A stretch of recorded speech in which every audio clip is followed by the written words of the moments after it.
take patients who are already not mindful of their appearance. They smell, they don't take showers, etc. Because of Abilify, for example, right? There are patients like those. They lose their sense of personal hygiene. They get fat and so on. So, and these are people that are because there's nothing else to give them. And I do understand the motivation behind it, right? But the thing is, it just exacerbates the whole thing. Dr. Scott is right. Mental health conditions are really very, very difficult, but you can, with genuine compassion, still do something about these cases. You can balance their hormones, balance their nutrients, and so on, while conferring with their psychiatrists. Right. And it's actually very interesting that one of the most open specialties to what we do is psychiatry.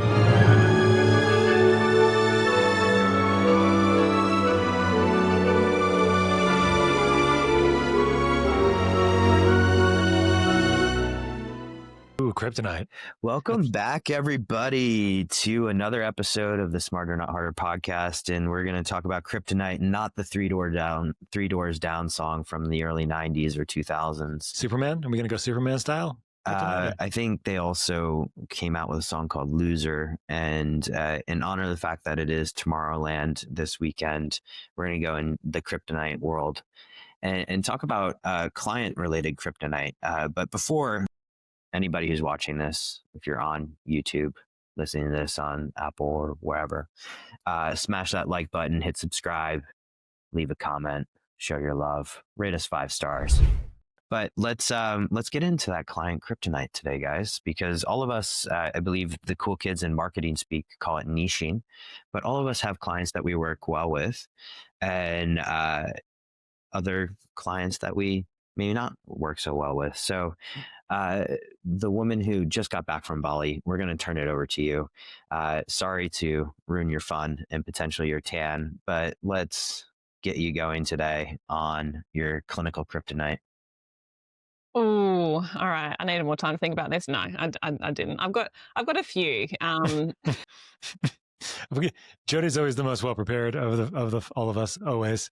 So I don't know what it is. Don't even. Jody, don't even. The ether, and it just sort of like falls into my brain at night while I'm having a shower, while I'm driving. I'm like, oh yeah, that's it. That's the one. I let my brain do the talking. Downloads, spirit downloads. Yeah. So one of my kryptonites, and it's always been my kryptonite, is actually cancer. So when I first finished my studies as a naturopath, it was at the end of my studies, and I got out into clinical practice, and I said, I never want to see anyone who has cancer. And as the universe teaches me beautiful lessons, I got 5 cancer patients. So I find that I guess it's a fear of mine initially was cancer and around it. So familiarization, and taught me a lot, but still my kryptonite is I prefer not to treat clients who have cancer. So I have a beautiful practitioner within my practice who specializes in cancer. And so I refer, and she's also a HOMeHOPE practitioner, so she knows well all of the integration around that. So that's one of my kryptonites. My other kryptonite is not so much a condition or a deficiency state or a excess. It's more so clients who are unwilling to do the work. And so that is my kryptonite. So in my experience now as a practitioner, I almost have the luxury of referring on if clients are either not meshed well with me and will put in the work and integrate and do the effort.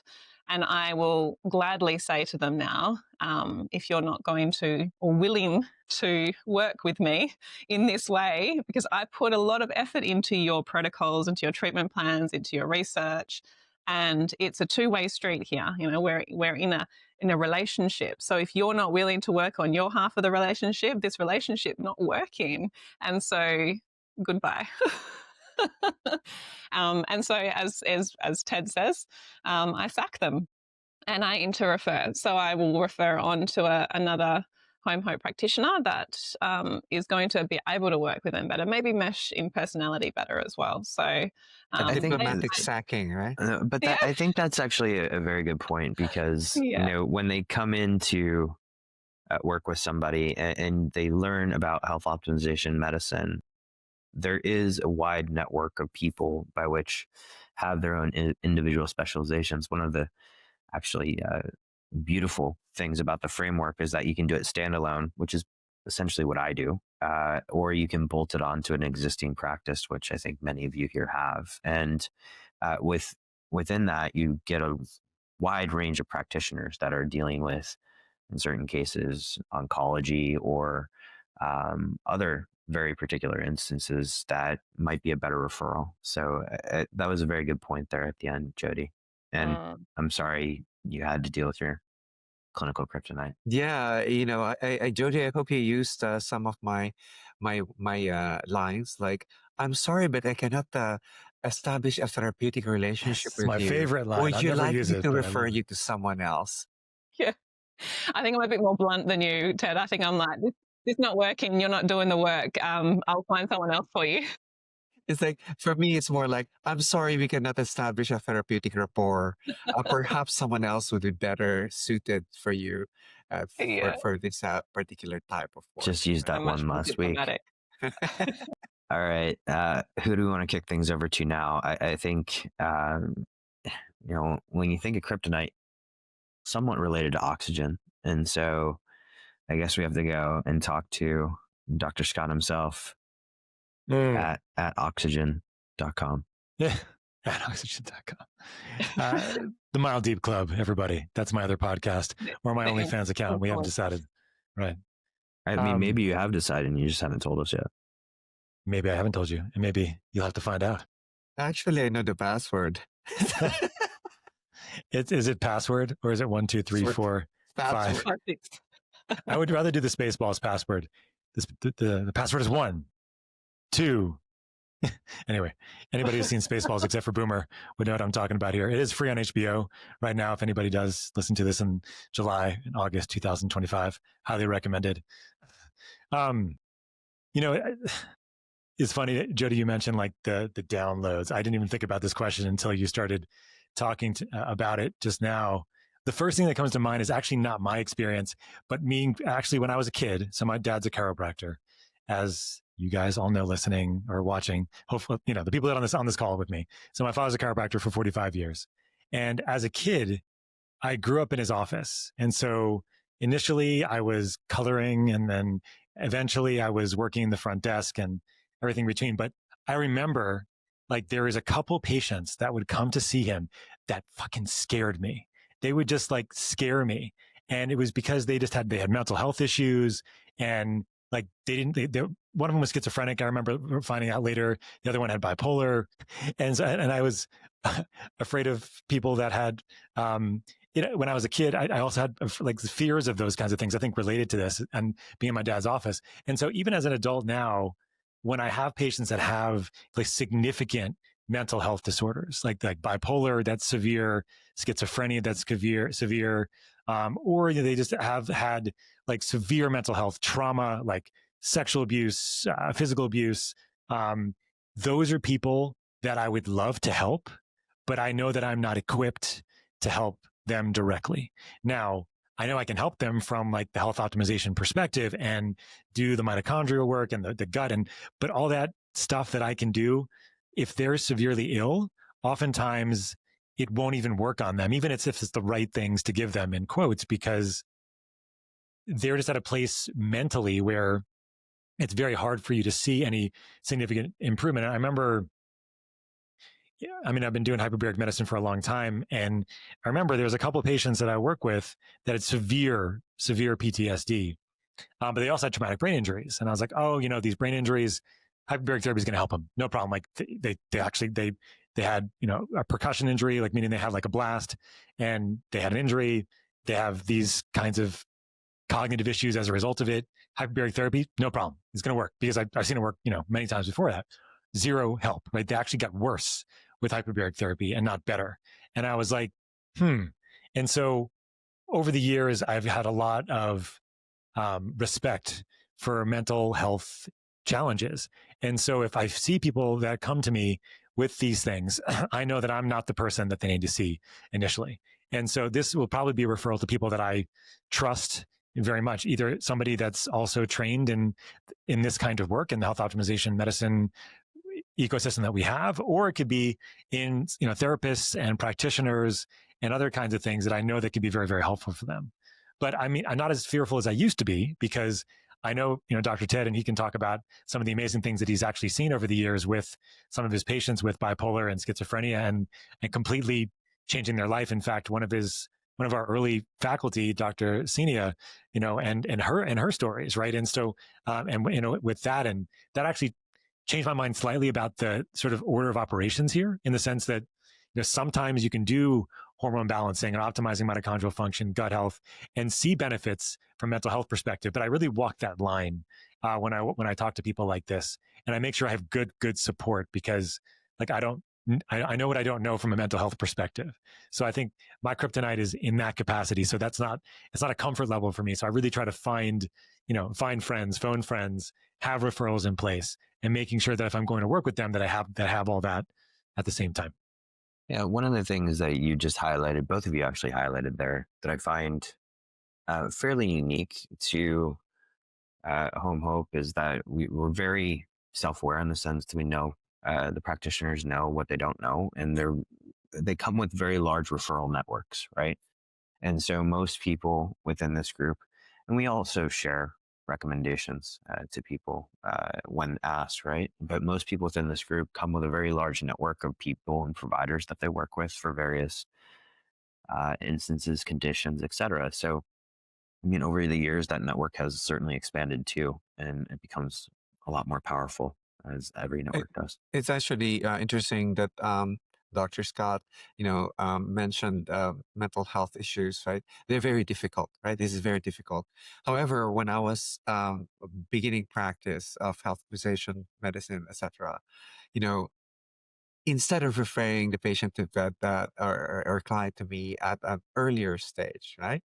They would refer the patient to me 4 years later, and they would say, "Oh, go to Dr. Ishikoso. He will still be able to do, something with you. We can't do anything for you anymore." It's like you were the last resort instead of, first line in co-managing the patient. And, my assistant there is like, says, Dr. Ted, the patient is embroidered, meaning, he's been, stuck with needles all over the place, and has all of these scars on his body because of all the medical interventions that have been done. And then he, being told that, hey, there's nothing more to do with you. Go to Dr. Ted. He'll still be able to do something with you. And that's of course the challenge, or when you're starting a new framework, right?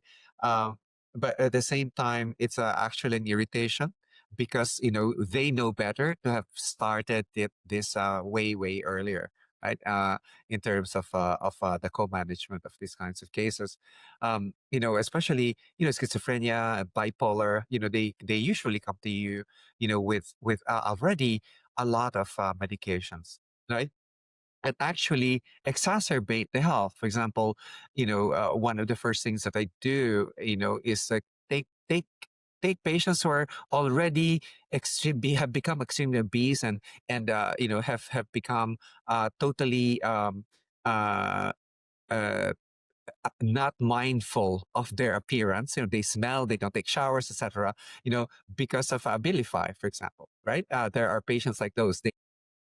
They lose their sense of personal hygiene. They get fat and so on. So, and these are people that are because there's nothing else to give them. And I do understand the motivation behind it, right? But the thing is, it just exacerbates the whole thing. Dr. Scott is right. In very difficult mental health conditions are really very, very difficult. But you can, with genuine compassion, right? Still do something about these cases. You can balance their hormones, balance their nutrients, and so on, while conferring with their psychiatrists. Right. And Yeah. it's actually very interesting that one of the most open specialties to what we do is psychiatry, right? because they know that they're at the end of their rope in terms of what to give to their patients. Another very open specialty is neurology, because in chronic degenerative diseases, right, they cannot do or give anything more to their patients. And then when they switch to this, they see that there is improvement, some improvement, some great improvement in their patients. So yeah, that's a challenge, it's a challenge to many of us to be referred um, mental cases, right?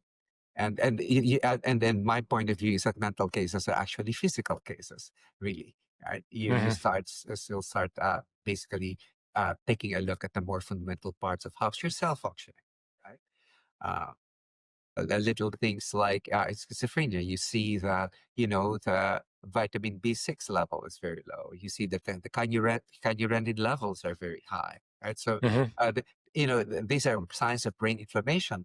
And just being able to decrease the brain inflammation with the proper micronutrients, right? There's an improvement in the behavior of the patient, right? Even a tiny one, the parents would actually be so grateful that he doesn't fly off into a rage anymore. And those are the little things that, initially you're very annoyed, and then, here's the joy of the report of, the improvement. But anyway, I just wanted to contribute it to what Thanks, Scott Ted. actually Yeah, said. I've learned a lot from you because of your cases to feel more comfortable on the nutrient, gut, hormone optimization front. But still, I think it's really important that you kind of get a sense from where they are, and then make sure they have a good amount of psychological support or trauma support, whatever it might be, so that they can actually navigate that. Because I guess one thing that I've seen is that people are kind of in that fight or flight thing all the time. It's difficult for them to heal. And so having different ways of approaching that's been really helpful. So yeah, thanks for contributing, Tim. Yeah, I love this whole conversation here from so many ways, so many different perspectives.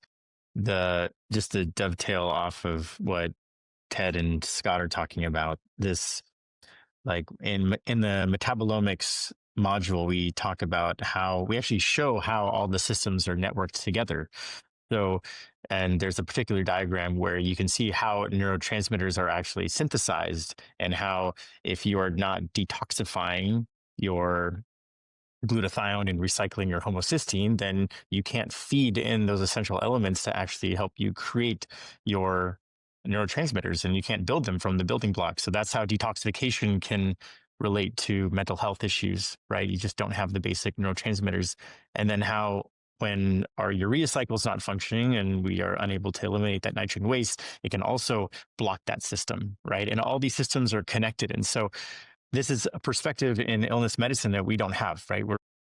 We're very system focused, right? And we're specialty focused. And someone is going to look at just a particular area, say a nephrologist, and they're going to say, okay, my focus is the kidneys and the urea, and they're completely missing how the body is not able to detoxify. My focus is the kidneys, and they are the most important organs in body. That's how a Yes. nephrologist thinks. Mm-hmm. And so when we think about using some of these medicines, which are absolutely can be lifesavers if you're taking that window of I know this isn't really psychiatry podcast, but if we're taking that window of tolerance down to make life bearable for somebody who's really going through a lot and they're considering suicidal, then we need to, and we're giving them SSRIs, then you need to be able to actually have the serotonin available. You need to be able to make the serotonin so they can eventually improve their mood and, work on coping skills and have the right kind of therapy. It's just, it's great that HOMeHOPE allows us to sort of have that wider perspective, and we can work in tandem with our specialists. And so, and actually this topic, now going to the original topic, I guess I can go. Boomer, you okay if I go? So, this topic is really near and dear to my heart, because as an ER doctor, I mean, we are at the mercy of a bunch of subspecialists, and we often cannot provide the definitive treatment for most things that are really serious, whether someone needs surgery, dialysis, some other acute intervention. We can kind of get things started, and there's there's this process where and when someone comes to the hospital, we see the patient and we're handing off the patient, but we're stabilizing all of the basic systems. So someone, if their kidneys have shut down but they're not breathing, but their main issue is their kidneys, then we need to make sure that we prioritize what's going on first and address those issues such that when we do get the kidneys back online, the person has a functioning respiratory and ventilation system. And often and that's just one example. And so it's humbling. It's been a humbling field to work within, and we're often always made aware of the limitations that we have in terms of our knowledge, because we're always consulting experts and specialists. But the perspective is that they know a lot about their one field, and we happen to know a lot about lots of different fields. And so there's a parallel here with HOMeHOPE, because you're going to be you might send someone to, and for me, this would be like, for example, mold. This is just not an area that I'm very familiar with, and I've seen how it, people can have very devastating, like lung issues and pervasive systemic challenges that makes even hormone balancing and nutrient optimization really hard to have them feel better, right, and improve their quality of life. And there's a lot of lifestyle and there's environmental factors that are required. So Isn't that the definition of an expert? One who knows, not one who knows more and more about less and less. Yes.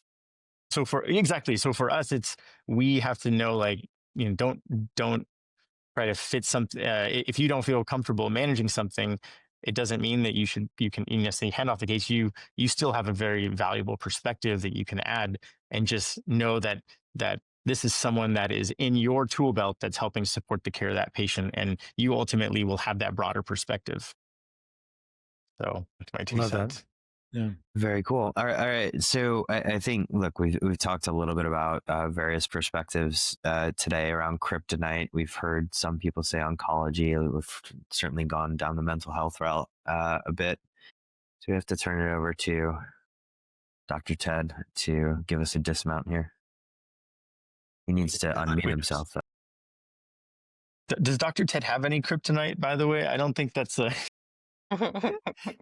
I do. My kryptonite is not a disease, right? There are many people who come to me, and various sorts were like, "Hi, I'm diabetic." They are like already identified with the disease. Those are difficult people, right? Because they're identified with what their disease is. But my real kryptonite are other doctors as patients, because they are trained in illness medicine and do not see, they look at pathogenesis, right? They look at the way the disease actually starts and progresses, etc. Whereas I'm looking at salutogenesis. It's like, well, what am I going to do to make you healthy, right? What are the origins of health? It's the origins of disease. And it's a very, very different approach, right? And then when they say, "Well, is this evidence based?" I think, no. I said, this is evidence informed. And I asked them, like, when your patient asks for a rosary, in order to heal faster, I said, is that evidence based? I said, no, it's not. You give the rosary, right? So I said, the thing is, you cannot quantify anything that goes into the healing process. What you can do only is to do statistical analysis of antibiotics and surgeries, right? With chronic diseases, metabolic diseases, so you see all of these multifactorial network events, as Dr. Bukat said, right? So other doctors, when they come to me, they usually don't last long, right? Because even despite the most open attitude that they have, they will say, "Oh, I researched this, and it doesn't work for this." Well, hey, it's not the way it is. It's like, we don't give you particular supplements or particular hormones to treat any disease, right? We use it to balance something else, right? So, for example, if your estradiol level is high, then if your estradiol level's high, then we actually give you, some progesterone. And you could see that progesterone level is low, right? So you could see all of this. That's in men, right? So you could see that the concept of balance is very foreign, right, to illness medicine doctors. I once was, I still am, consulted as an interventional radiologist, even if they don't read plays anymore, you never forget. It's just riding a bike. But then for us, as health optimization medicine specialists, right? Riding a bike for us, we teach the people how to ride a bike of wellness, right? So they know what actual balance is all about, right? But when they know that feeling of balance in wellness, right? Or balance in health, they know when they're falling off the bike and they could easily get back in. So, and then, with doctors, it's very hard to explain, no, we don't use cut-off values for illness. Those are just to prevent you from getting sick, right? But it doesn't optimize your health, right? So our range of values are called optimal values, those that allow you to survive and thrive, right? And then the other thing is that the thing that's actually confusing to them is that since they're so used to randomized controlled trials, et cetera, that's for a population of individuals, right? Of human beings. We are actually looking at the body as an ecosystem of cells. So we're not looking at anything else, right? So the body has its own unique biochemical signature. We call that biochemical individuality, right? So each person will respond differently. That's why we measure, and each person has a different uniqueness. As because we look at the body as an ecosystem that is all incorporated. The cells are all in cooperation and competition with each other. So and that's why my kryptonite is other doctors, because I end up having to, I enjoy having to educate them, but I don't really appreciate the stubbornness that comes in, right? And we are not able to accomplish anything because even if you give them a protocol, they still keep on adjusting the protocol because they think they're, better than you are, right? And the story that I'd like to end this with is that when I was newly practicing, clinical diplomatics in the Philippines and health optimization medicine, a class I called me and said, Chacoso, your patient here, has come up with all of these cramp cycle intermediates and la la la la la, right? I said, look, I don't purport to know how to read your EKG. So don't purport to know how to read my clinical metabolomics test. Send the patient back to me and say nothing to my patient about those tests because you're not qualified to read them, right? So, and this is the problem with doctors is that they think they're God, they think they know everything. But the thing is, when you ask them fundamentals, basics about a cell and how it does and how the networks are, they really know nothing about it. And yet we open our mouths and say, the saddest thing that has happened to me there is like when other doctors say, hey, don't take the supplements given to you because those are useless. Just take your antibiotics instead. Right? So and these are kinds of things that actually, instead of hurting me, right, actually increase my resolve to, develop health optimization medicine framework and educate physicians and non-physician healthcare practitioners on the framework. Shift the perspective away from disease, and into health. It's about time that we did this. Right? We were never taught in medical school, how to make the body run optimally. It's always how to repair the body when it's sick, when we don't even know how it optimally runs, right? We already assume that it's running optimally, but it's not. And so the beginning of my lecture always is, just because you're not sick doesn't mean you're healthy. It only means you're not sick. And I think that's a phenomenal way to wrap up our Kryptonite episode. I'm going to punt it over to Dr. Scott here to wrap us up proper. You got it. Well, thanks everybody for listening to another episode of the Smarter Not Harder podcast, where we give you 1 cent solutions to $64,000 questions. If you listen enough to watch Dr. Ted's nuggets as he just kind of drops them on the floor for all of you just to take. And I mean, the fun thing about this kind of podcast for Boomer, Alan, and I is that we get to listen to Dr. Ted, and this has all been memorialized for all of you in the way that he describes things. So all you doctors out there, be careful. That's what I'm saying, right? So if you guys liked this podcast, don't forget to like and subscribe below so you never miss an episode. More episodes every week by the Smarter Not Harder crew. And we'll catch you next time. Bye, everybody. Bye. Namaste.